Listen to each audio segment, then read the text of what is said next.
كوكب يوم القيامة.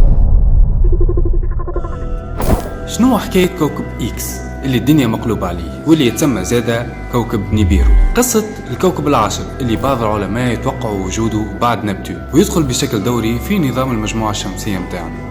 بحسب الحضارات القديمة يقولوا اللي هو كان سبب في أحداث كارثية كبيرة على الأخر على الأرض هذه، وهو علامة من علامات الساعة حسب الحضارة السومرية والفرعونية زاد. والنظرية هذه جات بعد ما اكتشفوا العلماء السومريان تابلت.